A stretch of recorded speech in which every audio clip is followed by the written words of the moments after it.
وإنا له لحافظون وقال النبي صلى الله عليه وسلم من قرأ حرفا من كتاب الله فله به حسنة ولكن الف حرف ولام حرف ومیم حرف. صدق اللہ العظیم. ایک بار درود شریف پڑھیے. اللہم صلی علی سیدنا شفیعنا حبیبنا نبینا مولانا محمد بارک وسلم صلاۃ و سلام علیک یا رسول اللہ صلی اللہ تعالی علیہ وسلم. یوں تو شہر میں سمجھتا ہوں سینکڑوں جگہ پر 10 روزہ تراویح کا اہتمام ہوتا ہے، مگر ان سینکڑوں جگہوں میں یہ جگہ یعنی ادارے شریعہ کے سرپرست اعلیٰ علی جناب سعید صاحب کے مکان پر ان کی سرپرستی میں ان کے بیٹے علی جناب توحید صاحب، مجود صاحب اور ان کے رفقاء کار کی کوششوں سے جس اعلیٰ پیمانے پر اہتمام ہوتا ہے، میں سمجھتا ہوں کہ شہر کے دوسری جگہوں پر اتنا بڑا اہتمام شاید ہی ہوتا ہو. اور ایک جہت سے اس مکان پر ہونے والے تراویح کو یہ خصوصیت حاصل ہے کہ اور مکان پر صرف قرآن کی تلاوت کی جاتی ہے، مگر یہاں کی خصوصیت یہ ہے کہ یہاں قرآن پڑھا بھی جاتا ہے اور سمجھایا بھی جاتا ہے. ایسا ہے کہ نہیں ہے؟ تو آپ لوگ آج بدن ٹھنڈے کیوں لگ رہے ہیں؟ محبت سے بولیے نا سبحان اللہ. لوگ اسلام کو مٹانا چاہتے ہیں، مگر اسلام کا حال کیا ہے؟ اسلام تھا، اسلام اور اسلام قرآن تھا، قرآن ہے اور قرآن بلند آواز سے قرآن اور اسلام تیری گردن پہ حسین ابن علی کا احسان تھا، احسان ہے اور احسان اسلام کو لوگ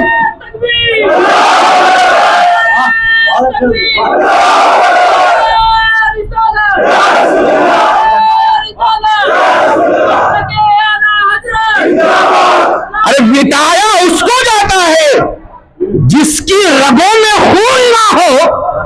جس درخت کو پانی نہ دیا جائے وہ درخت خشک ہو جاتا ہے. بھلا یہ اسلام کو کیا مٹا سکتے ہیں؟ ارے اسلام کی رگوں میں کسی اور کا خون نہیں، حسین ابن علی کا خون دوڑ رہا ہے. تو جب تک حسینی زندہ رہیں گے اسلام بھی زندہ رہے گا. حضرات میں آپ کو بتاؤں، یہاں جو تراویح ہوتی ہے اس کا چرچا صرف رانچی شہر میں نہیں ہے. الحمدللہ میں تو بنارس کی سرزمین پہ رہتا ہوں، مگر یہاں کے اہتمام، یہاں کے انتظام کا چرچا بنارس میں بھی ہو رہا ہے. ہمارے عادل بھائی اور دیگر رپورٹر حضرات جو رپورٹ بناتے ہیں، جب یہ سوشل میڈیا پہ ڈالتے ہیں تو اس کی خبر پوری دنیا میں عام و تام ہو جاتی ہے. اور میں بتا دوں، اب جانتے ہیں میرا تعلق پڑھنے پڑھانے سے ہے، حدیث پڑھتا ہوں، پڑھاتا ہوں. ایک حدیث آج میں پڑھ رہا تھا کہ جہاں قرآن کی تلاوت کی جاتی ہے اس جگہ کا کیا عالم ہے. مسلم شریف، بخاری شریف کے بعد جس کا نمبر ہے اس میں حدیث ہے، اس کے راوی حضرت ابو سعید خدری رضی اللہ تعالی عنہ ہیں.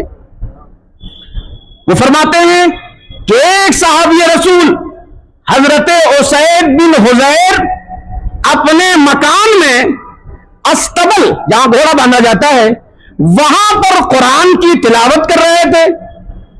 اچانک دیکھا کہ گھوڑا بدکنے لگا، اچھلنے لگا.